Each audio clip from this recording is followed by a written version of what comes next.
So, ano naman yung feeling mo na kahinaan mo? Kahinaan ko. Receive?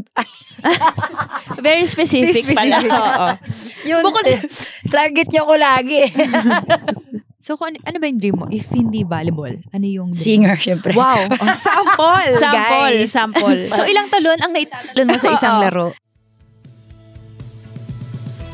Kwentuhang di mo pagsasawaan. All-in-one life success stories na mapapasana all and inspire ka. Ito ang podcast na pakikinggan mo sa almusal, tanghalian at hapunan. Ito ang PB&J, hosted by Gemma Galanza and Ella De Jesus. Peanut Butter and Jella, brought to you by Arena Plus Network. Dito, sama-sama sa arena.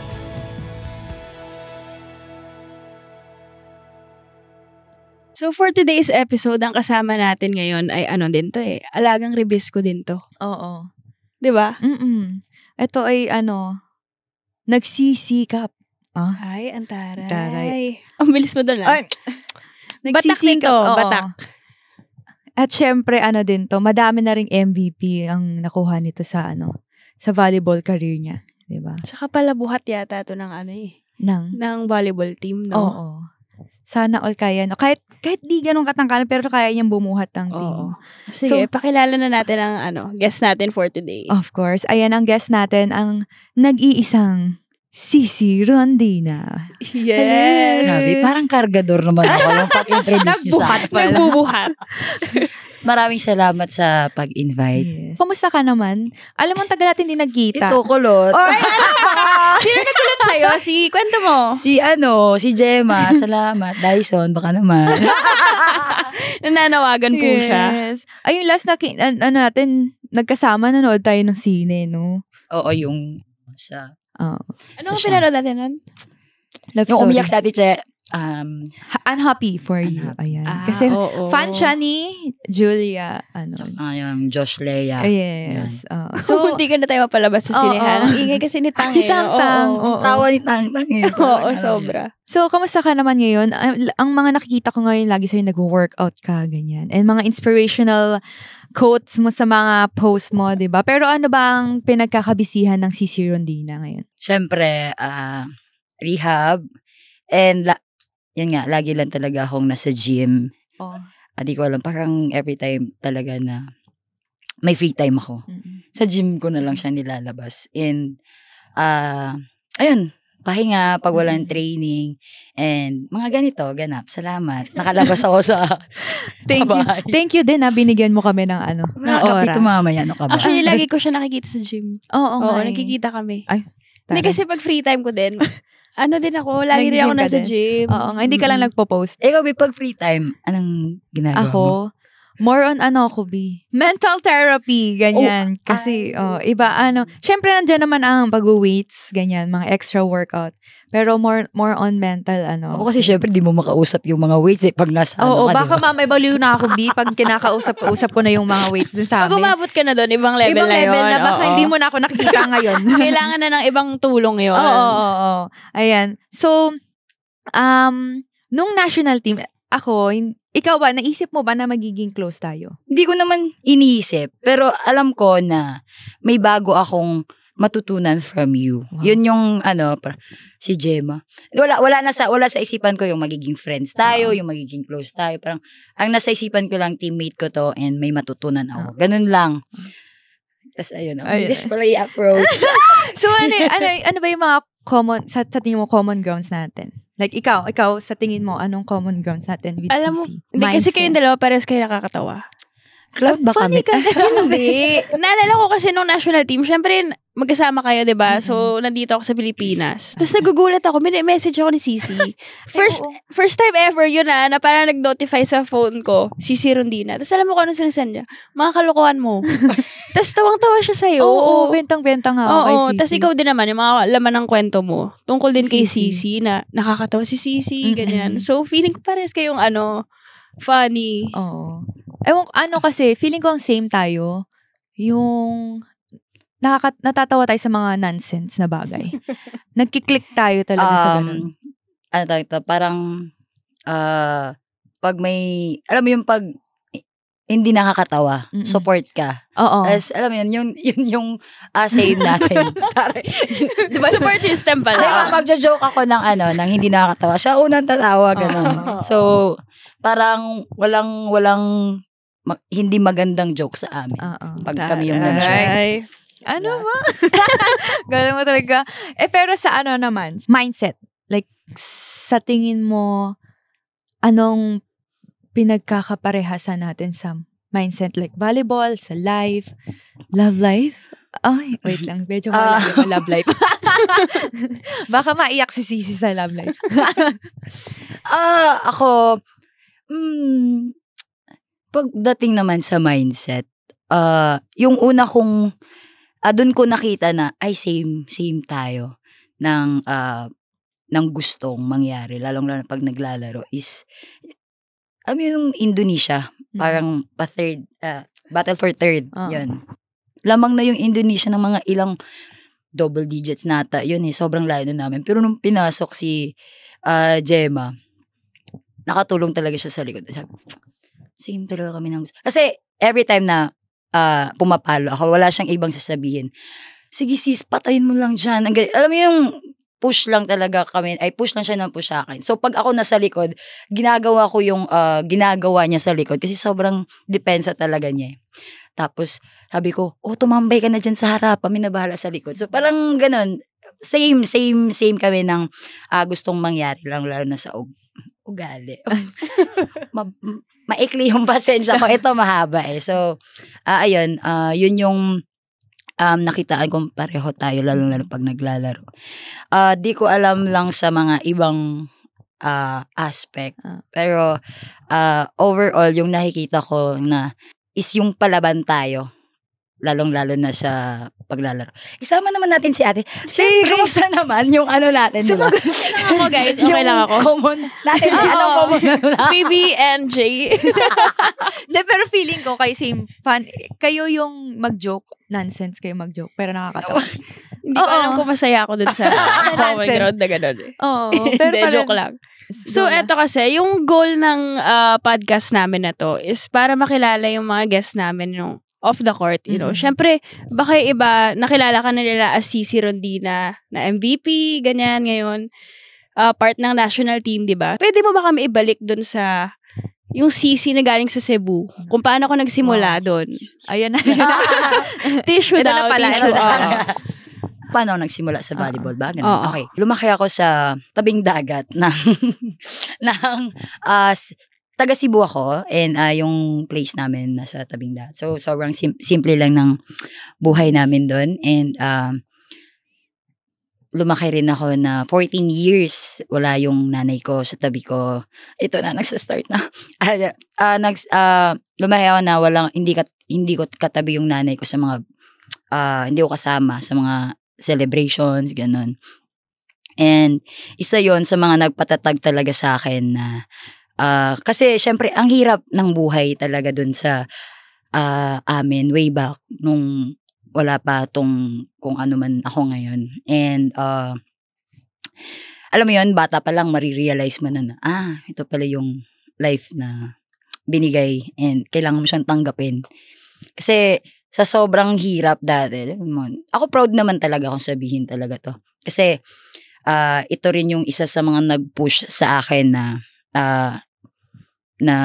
alam mo yun, sumikap ka kasi kailangan talagang makaalis. Hindi naman makaalis, alam mo yung maging better lang yung life. Yun, kumain kami ng wala na kaming choice. Yung kumain na kami ng panis, na kanin, nilugaw na lang, ganun. So, ang hirap. And lagi ko yung dala-dala kahit ngayon. Kasi nung kumain ako nung panis na yun, sabi ko, hindi na talaga ito mauulit. Last na to, ganun. Kasi makikita mo kami, ikot kami sa pamilya namin. Tapos kumakain kami.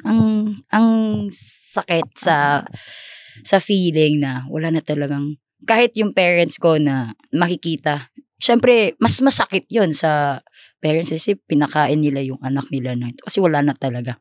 And ang hirap humingi ng tulong kasi lahat ng tulong na hihingan mo, alam mo may mga rejections. So, sa mga nangyayari ko dun sa Cebu, I mean nung kabataan ko, paano ko lumaki, yung dala-dala ko yun. And yun yung lagi kong tinitingnan kumbaga, yun yung nilulook back ko na, kailangan yun, always humble kasi every time talaga, isang pitik lang talaga, mawawala't mawawala. And, ayun, yung sisi doon dati, lagi lang naglalaro. Tapos, pag walang laro, pumapasok ng katulong. Eto na nga. Charot. Di naman kayo nagsabi na ganito pala yung So, nag-work ka? Oo, pa ako nun? Second year or, joke lang, te. High school? High school. Lagi akong pumapasok ng katulong pag wala akong pasok. Yun na yung naglalaban na ako. Tapos, may kasama akong matanda. So, parang, bata pa talaga, hindi naman alam. May nalaman ako sa mundo ng pagtatrabaho, lalong-lalo na yung, sa mga kasambahay, ganun. Pero ilan ba kayo magkakapatid? Pangatlo ako, 4 kami. So, yun, ako lang kasi yung umaalis sa bahay eh. Yung mga ate ko nasa bahay lang nag-aalaga ng kapatid ko, ganun. Tapos ako, di ko alam, ang likot-likot ko, gusto kong umalis, gusto kong maglaro, gusto kong ganito, ganyan. Pero hindi ko kasi nakukuha yung mga bagay na gusto. Onting pagkain lang, hindi ko mabili kasi wala talaga. So ako naghahanap ako ng paraan na pasok akong katulong, maglalaba ako, ganyan. Tapos nakakaipon ako. Tapos yung ipon na yon, hinahati-hati ko sa mga kapatid ko. Ginagawa naming baon. Pag may sobra, bibili namin yung ng bigas. Kasi dati, 17 pesos na abutan ko. 17 pesos. Sobrang. Pwede ka nang makabili ng bigas. Like, 1/4, 1/2, ganun. And, ayun, ganun lang yung cycle ng, yung buhay ko doon sa Cebu. Hanggang umabot sa, yung, graduate na yung ate ko, yun, nakakatulong na siya. Pero dati kasi, pag 2 years, pwede ka nang magtrabaho yun. Yung nakatrabaho ng ate ko sa mga fast food, doon na siya nakakatulong sa akin. Kasi ako talaga, di na, hanggang ngayon, parang alam mo yun, raketera talaga yung yung naging buhay ko when I was di ba, buhatera talaga siya. Simula pa rin dati. Dati ka pa palang nambubo. Tsaka hindi ko alam yung story na nag-work ka pala noong high school. Wait lang, bakit hindi mo kasama lumaki yung mommy mo? Hindi kasi siya formal na nagpaalam. Grade 1 ako, ako kahit ako di ko talaga alam na umalis siya. Grade 1 ako, ang naalala ko lang talaga is, pagising ko, wala na yung nanay ko. Umiiyak na yung tatay ko. Kasi nga, sa hirap ng buhay. Tapos, ayun, pinipigilan naman sana siya ni Papa. Pero si Mama, parang gusto talaga. Kasi syempre, kitang-kita ni Mama siguro na wala talaga siya lang maibigay na magandang sa amin. So, ayun. Ngayon, kahit tatanungin ko talaga sila Papa, ba't umalis si Mama nung time na yun? Siguro, ang lagi niyan lang sinasagot, hirap na hirap lagi daw dati. Ganun. So, pero kasama niyo na siya ngayon? Or hindi na siya, bumalik ba siya? Oo, te. Nung 3rd year college ko, te, kalaban namin Lasal. And then, itong mga fans ng UST, grabe, alam mo naman kung gaano sila mag-alaga talaga ng idols nila. So, ang ginawa nila, sinurpresa nila ako. Natalo ata namin. Di ko alam kung natalo namin yung Lasal or what. Pero, parang, nakita ko na lang yung nanay ko nanonood, nag-cheer. Doon ako umiyak. Tapos sabi ko, paano nangyari? Kasi, mahirap pauwiin si Mama. Siyempre, mahirap yung buhay niya rin doon. And, ayun, nung umuwi na siya, babalik pa dapat siya yun. Babalik pa dapat siya nun. Tapos, hindi ko na siya pinabalik. Tinago ko na yung passport niya, yung SIM nag-ibang niya. bansa siya. Tinago ko na, tapos, ayun, di na siya nakabalik after, nung 3rd year ako. Pero ang masaklap nun, nung pinauwi ko na siya sa Cebu, Parang may nangyari, di ko alam. Kahit ako hanggang ngayon, tinatanong ko pa rin kung ano yung pangyayaring nangyari doon sa tinatrabahoan niya. Kasi, hinatid ko siya sa airport. Tapos parang wala siya sa sarili niya. Tapos sabi ko, ano kayang nangyari? Hinatid ko si mama sa counter. Tapos, ang ginawa ko, nag-ano ako na parang, kasi syempre may nakakilala. Sabi, sir, hindi na ganyan. Sabi ko, hello, pasibo po ba kayo? Kasi, patulong naman po yung nanay ko, ganyan. Wala talaga, kasi boarding na siya. Pumasok siya sa CR. Sabi ko, ano kayang nangyari? Yun, kahit ngayon, hindi ko alam. Pero, nung nakikita ko yung nanay ko, parang, siguro may nangyari talaga dun na hindi namin alam. Kahit ngayon, question ko pa rin yun. Kasi hindi ako sinasagot ng nanay ko, and hindi niya rin masagot kasi nakalimutan niya na. So, nasa Cebu siya, si mama? Ay, ngayon, si mama nasa Mindanao. Binabantayan niya yung nanay niya. Okay. Okay, so balikan natin, 'di ba? Sabi mo na hirap na hirap kayo noon before, nung grade school ka to high school. Pero paano ka nakapag-aral noon? Dati kasi libre lang. Yung sa probinsya. Public din kasi. So may volleyball team doon? So paano ka nagsimula mag-volleyball? Simula akong nag-volleyball, 'di ba? Si mama nagturo sa akin nung bigla ang uwi niya lang. Well, fast forward na lang. And then, grade 3 ako, nakapasok ako sa volleyball hanggang 8 years old ako nun. Tapos, after nun, di na ako tumigil. Hanggang ngayon, naglalaro pa rin. And, sa high school kasi, dun yung may pick up sa mga division yung Sivira. Sa amin kasi Sivira, palarong pambansa, ganyan. Kinukuha nila ako, pinick up nila ako second year high school. Tapos, syempre, may mga nagre-recruit ng mga universities. Syempre, mga universities may mga high school, yun. Pero sa city. Tapos, ang nangyari nun, ayokong lumipat. Pero parang, alam mo yun, parang nag-demand ako na, supportahan nyo ako kasi maganda yung offer nung kabila. Pero, gusto ko dito mag-stay. So, kaya nakalibre ako ng mga tuition dati. Kasi yun yung diniman ko, ate, na sige, dito ako maglalaro, dito ako mag-aaral. Basta, supportahan nyo. Di ako binibigyan ng baon ni Papa. Kasi yung school na yun yung nag-support sa akin. So, story naman dun sa paano ka nakuha ng UST, paano ka nakilala, and ano yung na-feel mo na separate ka na dun sa family mo? Parang dyan na talaga ako. Ay, iiyak. Ayun, ano yung na-feel mo na hihiwalay ka na sa family mo, ito na talaga. Diba, sabi ko nga, diba may mga palarong pambansa, ganun. Nakita ako ng coaches ko sa UST, sa Siviraa. Ang kalaban namin dun ay Cebu City. So, sabi niya lang na itry mong mag-UST, ganyan. Pero nung time na yon, committed na ako sa ibang school. Sa Manila or? Manila rin.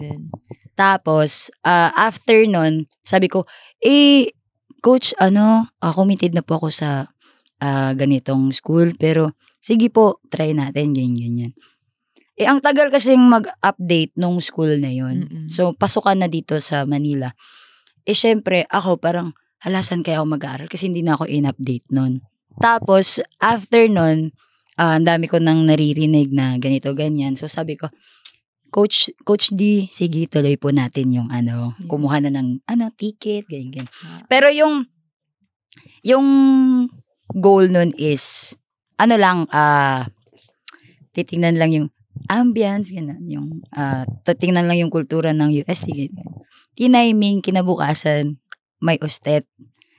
So, hindi na ako nag-exam ka Nag-exam na agad ako. Ang sabi ko kay coach, ang galing mo. Kala ko titingnan ko lang yung UST. Ngayon, parang, okay, ganon. Mag-exam ka na. Mag-exam pala ako. Ganon. Tapos after nun, nag-exam na ako. Tapos, ang nagustuhan ko talaga sa UST is ang daming Bisaya.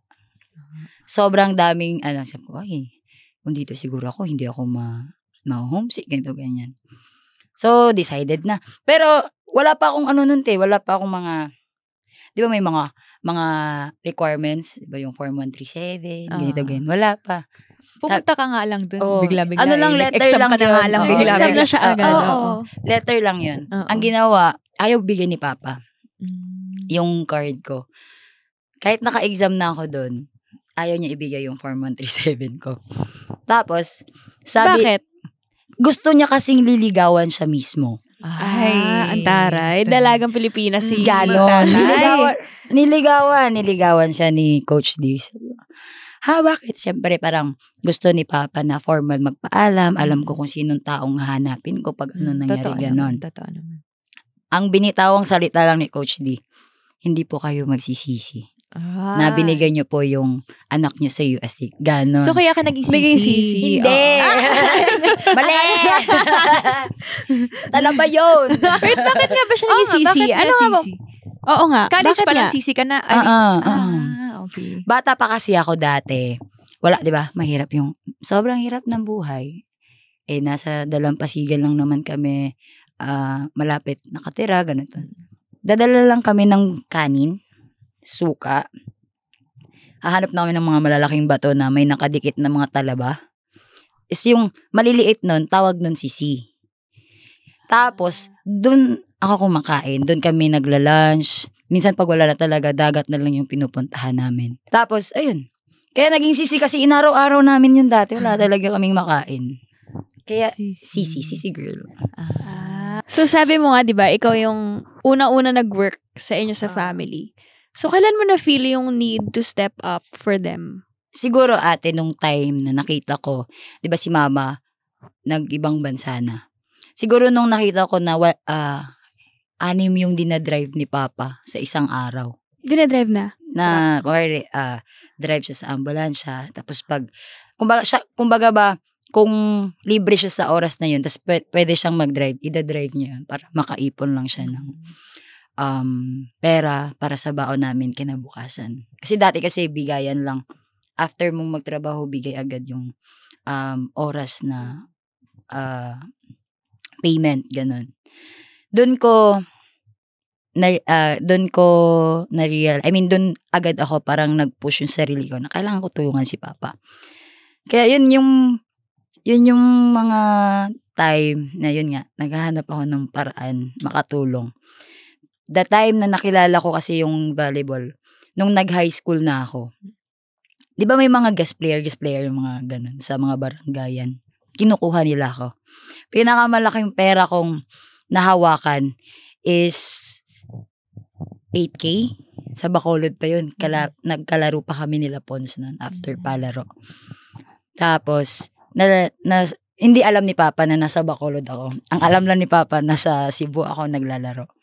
Tapos, nung pagkakuha ko nung pera na yun, doon ko nung pagkakuha ko nung kumbaga babayad sa akin, doon ko binigay kay Papa. Nung nakita ni Papa yung binigay ko yung perang binigay ko sa kanya, grabe yung ngiti. Siyempre, alam mo yun, parang nag-slow mo ako na, grabe. Paano na lang kaya kung mabigay ko pa yung mga gusto niya. Yeah. Tapos ayun, nakakaiyak kasi. Nag-imbak ba tawag nun ng maraming bigas. Nag-ipon. Nag-ipon, no? Parang ganun. Bumili kami ng maraming bigas para hindi kami maubusan. Di bali nang walang ulam, basta may bigas na makanin. Ganun. Tapos, ayun. Di na nawala sa isipan ko na pag ako nakatrabaho, tutulungan ko yung parents ko, yung pamilya ko. Kasi, alam ko, magiging masaya sila pag tinulungan sila ng anak nila. Ganun yung, yung mindset ko dati. Yeah. And nung nag-UST ako, di ko alam na aabot ako sa ganitong yung career na meron ako. Di ko alam kasi ang alam ko, gagraduate ako, tutulong ako sa Papa ko. Magtatrabaho agad ako. Ora-orada. Wala nang Tapos nung graduate ako, nagtuloy-tuloy yung yun na yung nag-pro. Nagtuloy-tuloy. And then, ayun. Nung nakakatanggap na ako ng sahod, ang dami nang nangyari. Paaral ko yung mga ate ko, napatapos ko. Pinaka biggest achievement ko, kasi wala kaming bahay. Wala kaming bahay. Biggest achievement ko is, nakaipon ako, bumili agad ako ng bahay. Pero hindi naman yung kalakihan, yung, alam mo yun, may bubong lang ganun. May matutuluyan lang. And then, nung pagkabili ko, hindi alam ni Papa yun. Nung bumili ako, sinabi ko lang, Pa, punta nga kayo dito sa lugar na to, sama kayo ni ate. Nung time na yung pagkapunta doon, binigay yung susi. Si Papa walang ideya. Tapos sabi ko, ate na yan pa. Tapos, malapit lang naman sa amin. Umiyak si Papa, grabe. Tapos, nung nakita ko yung video, sabi ko, magsusumikap pa talaga ako para mas marami pa akong mabigay sa kanya. Break. Hindi, pero yung volleyball ba for you, dream ba siya? Or ito lang ba yung nag-volleyball ka kasi gusto mo lang makatulong? Actually, nung nag-volleyball, nung nalaman kong mag-volleyball at nakapasok ako sa mga ganitong liga, nakita ko lang siya na opportunity na parang malaking tulong to sa akin. Tapos, nung maganda na yung patakbo, baga ba, yun nga, nagpo-podium, ganun. Syempre may mga extra tayong natatanggap, di ba? Syempre, mas nakatutok na ako dun na kailangan mag-podium tayo kasi marami tayong matatanggap. Dun kasi nakakaipon ako Tapos, ang ginagawa ko, ini-invest ko siya. Mare, pinakauna na invest ko, si ate nag-Canada, hindi ko alam. Na ako pala yung, alam mo to, di ba? Ako yung, parang kailangan alam mo, Oo. Alam mo to, di ba? Ito yung lagi niya kinukwento sa akin. Pero ano na to, parang ako yung sponsor. Syempre, hindi ka makatanggi pangarap ng kapatid mo yun And, nagulat siya na sponsor. Siya sabi, yung, may visa na ako, nakapasa na ako, ganito. Anong gagawin ko, te? Sabi niya. Ikaw yung pera, ganun. Ikaw yung mag-show money. Ha? Anong show money? Wala akong pera, te. Ganun sabi ko. Deny pa ako na Kasi syempre, may pinag-iipunan akong pera nun. Sabi ko, sige, laban tayo. Sabi ko, sugal to, te. Sabi ko, sugal to. Tapos ngayon, na siya? Graduate na siya, te. Isipin mo, sa dami kong ganito sa kanya na, okay, umuwi ka na.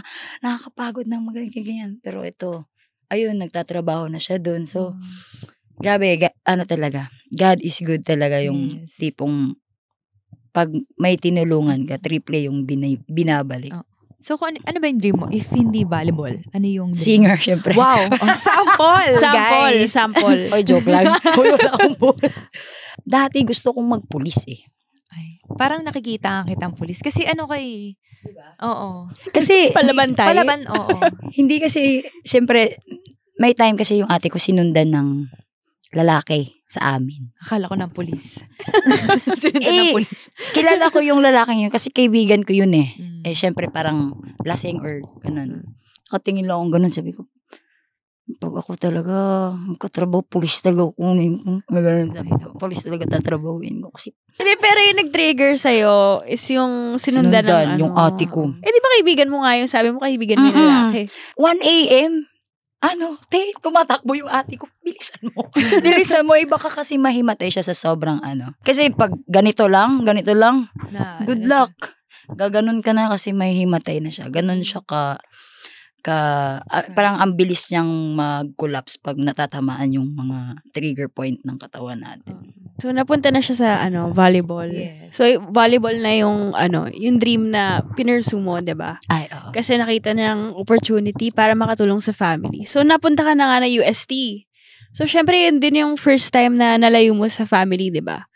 So, pwede mo ba ikwento ko ano yung naging experience mo nung rookie year mo sa UST? Nung nag-start na mag-UST na ako.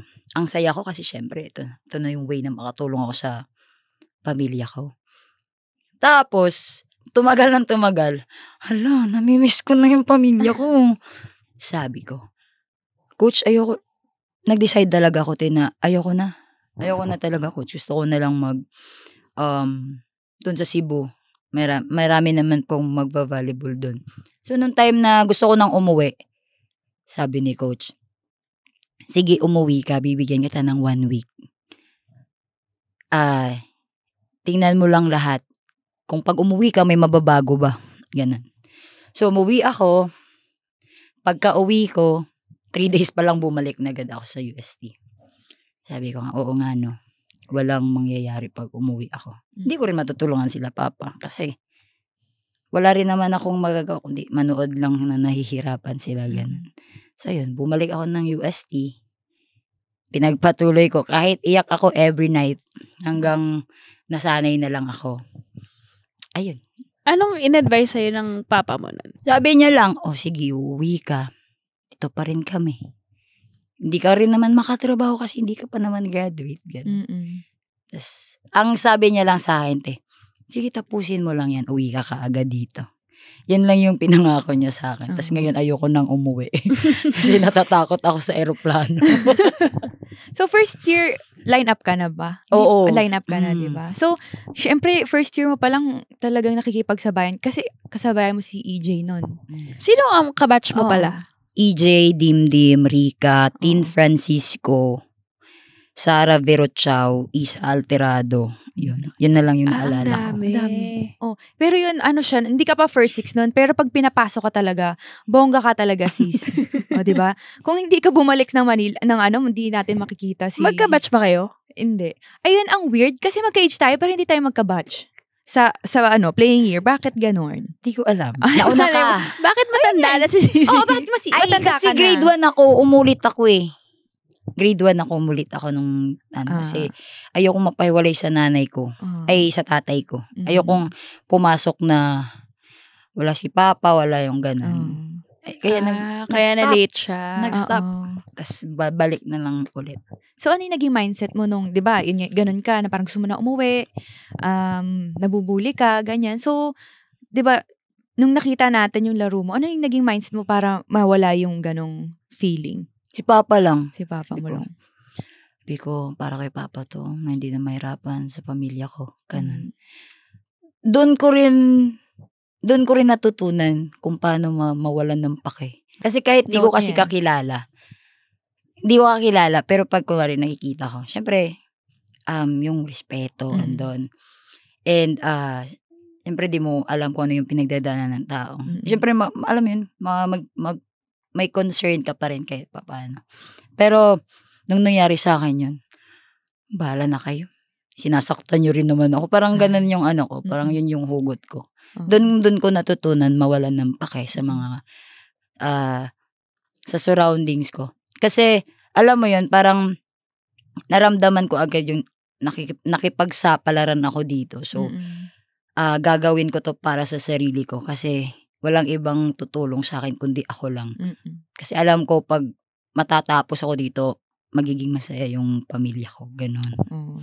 Maganda pa ba yung kulot ko, B? Oo. Medyo nasa stress na. Naalala ko, first game namin ng UAAP, season 77? 78. 8 na. Hindi ko na sinabutan eh. Wala ka na nun. So, 7 yung last ko. First game kami, dalawa.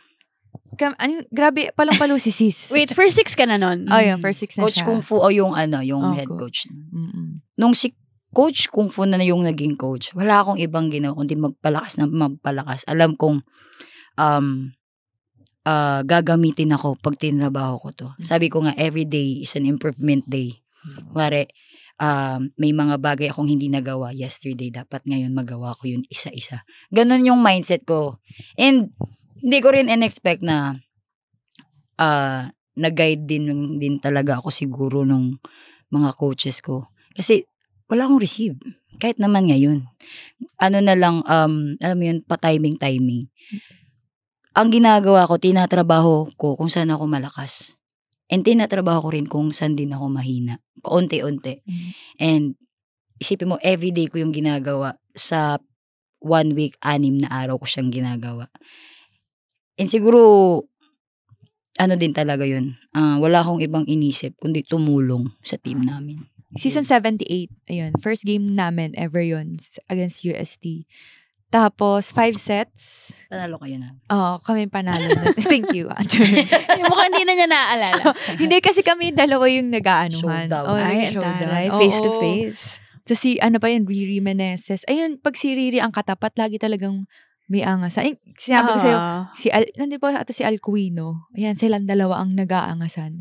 Tapos si Sisi, hindi ka, yun ata nga yung first ever mo naging first 6 ka. Kasi dati parang pinapasok-pasok lang Hugot siya. lang ako dati. Ano yun? Oo. First year pa siya, second year? Second year. Second year na. Tapos, katapat niya si Ate Maylin, ay wala, talagang inaanuhan niya lang si Ate Maylin dun.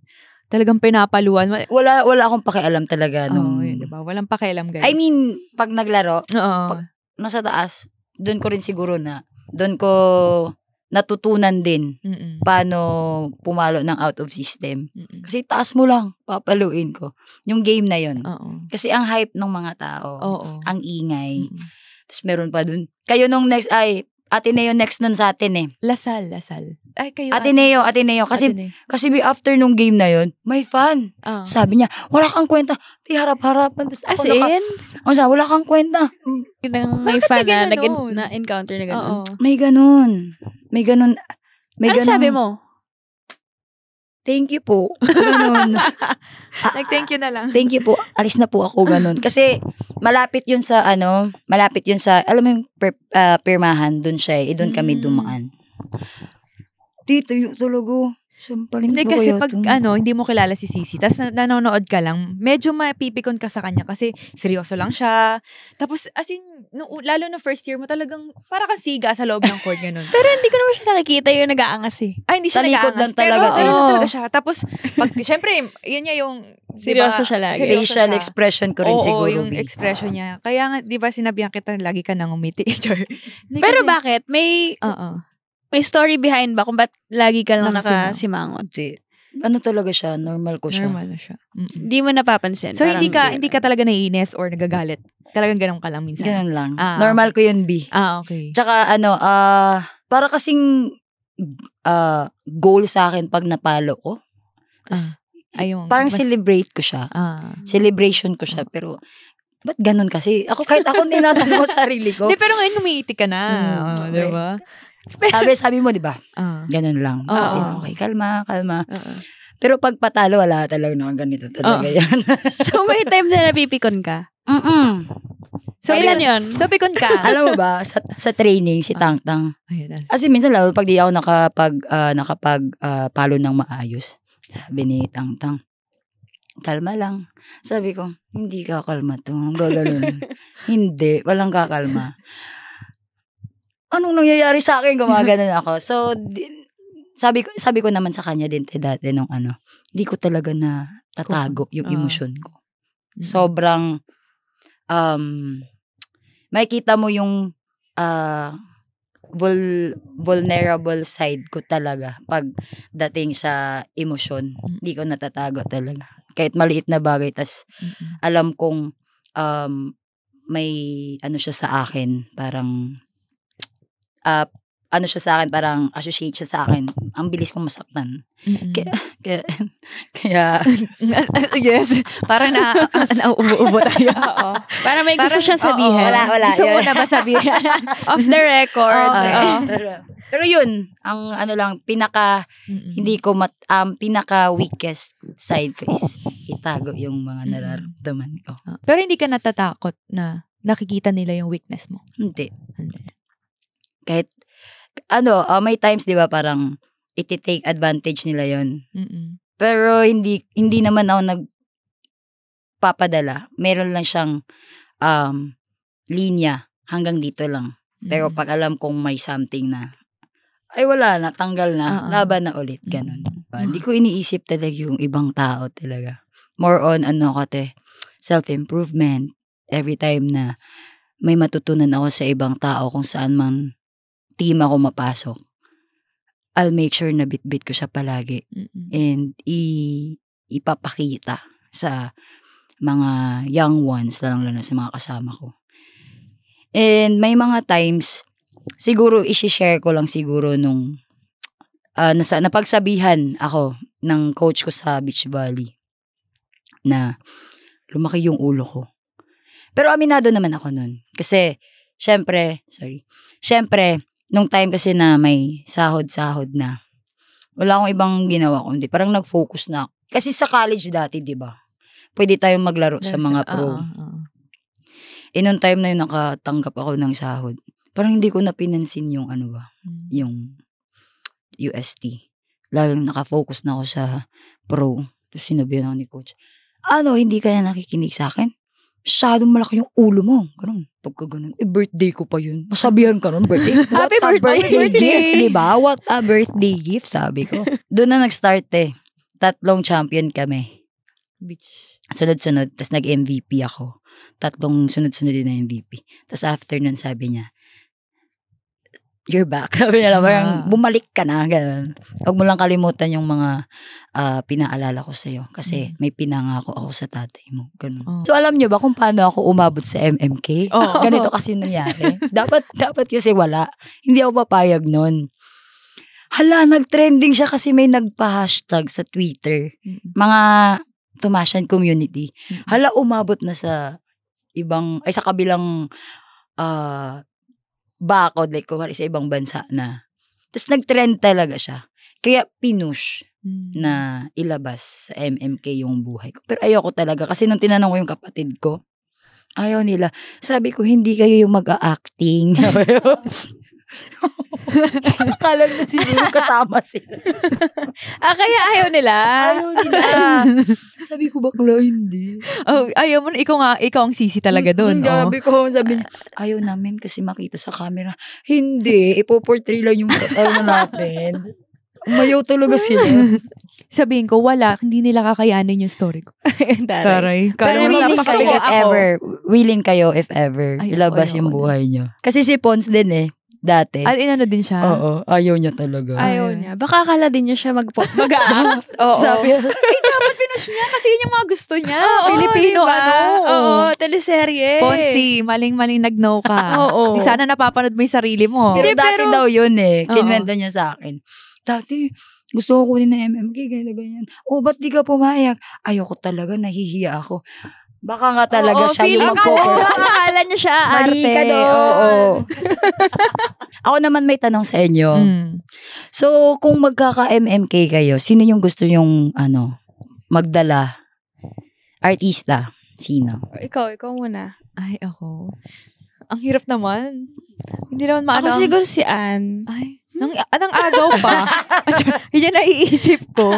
Hindi. Si Katrina lang. Bakit? Taray. Grabe naman kayo. This is PBNJ, brought to you by Arena Plus Network. Maging updated sa sports podcast tulad ng PBNJ. Like and subscribe to the Arena Plus Network and PBNJ YouTube channel. Sama-sama tayo makipagtsikahan. Kasama ang Arena Plus Network, sama-sama sa arena. Basketball is more than just the game. It's the culture, the players, and the stories behind every shot. Anong pakiramdam na maglaro sa finals? Paano nga ba talaga ang buhay ng isang pro player? At anong mga kalokohan ang nangyayari sa dugout? Lahat yan at marami pang iba pag-uusapan natin dito sa Basketboleros. Kung mahal mo ang laro, mas lalo mong mamahalin ang podcast na to. Hosted by Ranidel de Ocampo and GB Labrador. Brought to you by the Arena Plus Network. Sama-sama sa arena.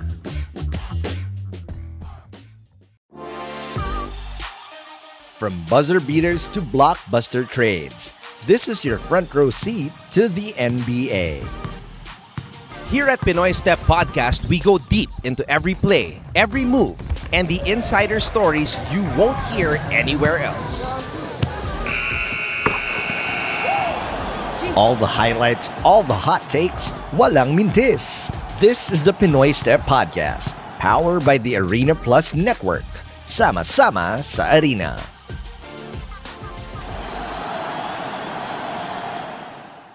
Ikaw ang isa sa mga best outside hitter dito sa Philippines. Wow.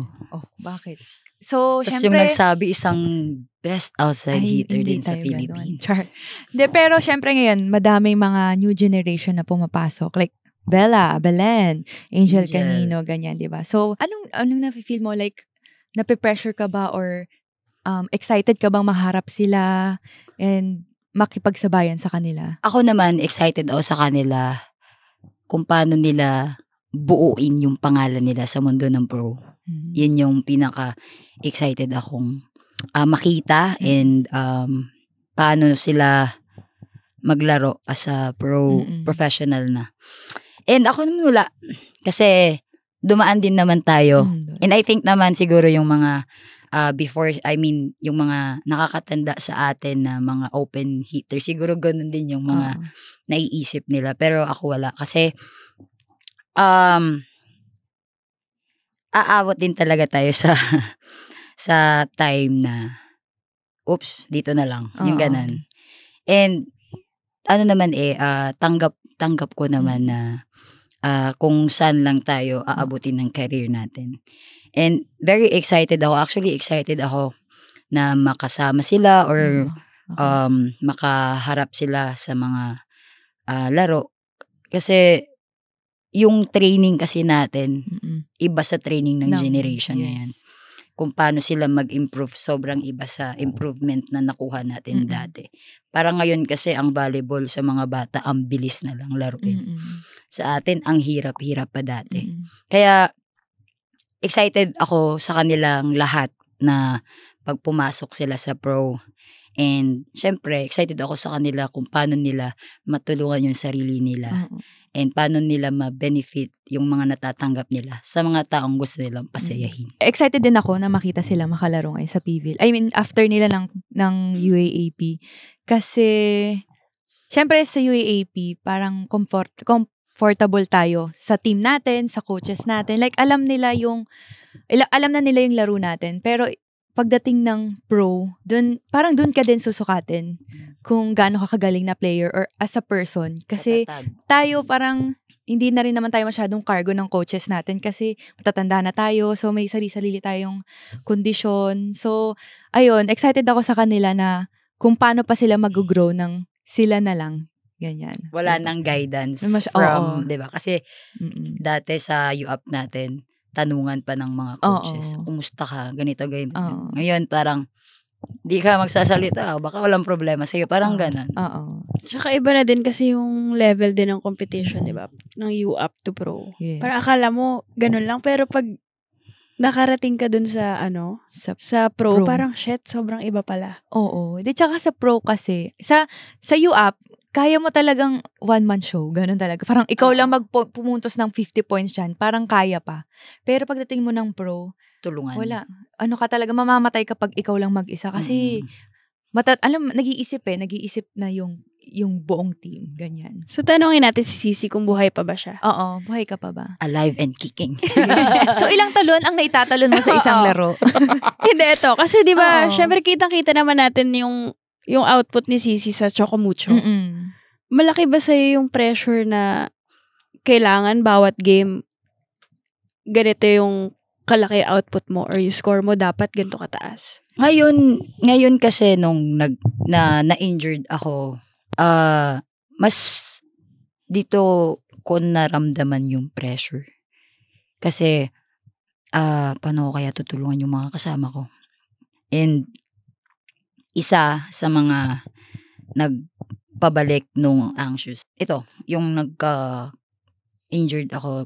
Hindi ko nagagawa yung dati ko eh. Kaya ka naiyak nung last game nyo? Sakit talaga. Iyak talaga ako. Sakit talaga. Habang naglalaro to, masakit na? Oo. Ang nangyayari na lang talaga ngayon is yung utak ko na lang yung nagpapagana ng alam mo yun, utak na lang, diskarte na lang yung ginagawa ko. Pero yung tipong dati, kaya ko pa yung stationary talon eh. Ngayon, konti na lang. Pero, yun nga, ito yung nagpabalik nung anxious ko. Ang hirap kasi araw-araw ko siyang bit-bit. Kasi, everyday kasi, ate, sa training, ginagawa ko siyang game day eh. So, focus. Bida-bida. Oo, focus talaga ako lagi. Kaya, gusto ko may naipapakita akong maganda sa mga kasama ko, paano maka-influence everyday, lalong-lalo na sa mga kasabayan ko sa open na mga bata. Ganun yung lagi kong ginagawa dati na ngayon, parang nabawasan. Pero, yun nga, nagre-rehab naman ako. Yun, dun bumalik yung worries ko. Paano kaya, di na makatulong. Maganda kaya yung igagalaw namin, ganito. And, dun, pressure ako dito. Pero pagdating sa laro, wala talaga akong pakialam. Sana Gumalaw kayo, ganun lang. Pinapagalitan ko yung mga kasama ko pag alam mo yung nagbubulyo talaga ako. Let's go, wala yan. Ko yung loob nila. Kasi sabi nga ni coach, magsisimula yan sa'yo, pakitaan mo agad. Yun lang yung lagi kong bit-bit every time na naglalaro. So, lagi natin nga nakikita si Sisi na sobrang palaban, matapang. So, never siya nagsabi na hindi na niya kaya, diba? So, ano naman yung feeling mo na kahinaan mo? Kahinaan ko. Receive? Very specific pala. Oo.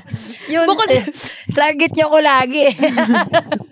Hindi naman nila wala siyang receive. Para mapagod siya, diba? Ganun. Parang hindi siya napapagod. Oo. Parang hindi napapagod. Paano ba? Ano lang ako. Sa pamilya lang talaga ako mahina. Lalo pag nalaman ko na, may lagnat. Kahit lagnat yan, ubo lang yan yung sa pamilya ko. Just kasi Rondina, yung isip, ganito, ganyan. Sa pamilya lang ako, kahinaan. Pero kung sa ibang aspect sa life, wala. Lalo na sa paglalaro, wala talaga. Ang kinakatakutan ko sa life ko ngayon is hindi na ako makapagbigay ngiti sa pamilya ko. So, ayoko mawala yung volleyball. In short. But feeling mo ba, yun lang yung nagpapangiti sa kanila? Hindi naman. Di ba, syempre, maganda yung natatanggap natin dito sa trabaho natin. And although may mga backup plans tayo, pero syempre mas okay kasi yung nandito tayo na makaipon tayo ng marami. And yun, isa nga yung hindi na ako makapagbigay ng saya sa family ko. Although kahit sige sabihin natin hindi na volleyball, pero yung mga kung may trabaho tayo, yun yung kinakatakutan ko. Kaya lagi ako nagpapalakas talaga ng katawan para sa lahat ng gagawin ko, may matanggap man ako, i-share ko sa pamilya ko. Yun lang. If ever, ready ka ba? Kunyari, sabihin natin after 5 or 10 years, like, masasabi mo ba, ready ka na i-let go mo yung volleyball? Lalo na kung yun yung doon naman talaga papunta. Diba? At saka yun din yung sinasabi mo, isa sa mga nagpapangiti sa family mo. Pero ito rin yung, dito talaga tayo mag-end. Siguro untiin. Like, ngayon naman na paedad tayo, tanggap ko na rin na pahina na tayo. Hindi na tayo ganun ka-explosive. So, ayun. Ready naman akong tanggapin yun. Siyempre, parang feel ko biggest heartbreak ko yun. Same. Same. Eto, mabilis lang to. Complete the statement. Nakakapagod, pero ilalaban ko dahil walang rason para mapagod. Ay, kabog. Ang bilis. Goodbye. Bye po. Welcome to the Sisi Show. Thank you, Sisi. Thank you so much sa pag-guest sa amin. Sa pag-invite sa amin dito. Yes. Ano man, balik lang kayo. Papiltan ng picture, please. Hindi, pero sobrang ganda ng ng story din ni Sisi. Kaya pala, first time ko deserve din ng yun. MMK talaga. Thank you kasi bigyan ng oras tong podcast namin. Thank you rin. Kasi alam kong sabi ko nga, isa sa mga way talaga, ito, lalong-lalo na to na mas marami tayong ma-inspire. Yes. Lalong-lalo na sa mga taga-probinsya. Kaya, thank you and pakinggan nyo dapat manood kayo. Guys, charot lang. Thank you kasi isa ko sa mga naisip nyo na mag-share ng buhay na nakakaiyak. At ang masasabi ko lang ay buong episode, tumagal ang kulot. Yes. Ni Sisi. Tumagal. Dyson. Dahil Dyson. Ayun. Message ko kayo mga. Ayan. Thank you so much. Thank you guys for watching and listening to another episode. Ingat. The views and opinions expressed by the podcast creators, hosts, and guests do not necessarily reflect the official policy and position of Arena Plus Network, the hosts of the program, or other programs of the network. Any content provided by the people on the podcast are of their own opinion and are not intended to malign any religion, ethnic group, club, organization, company, individual, or anyone or anything.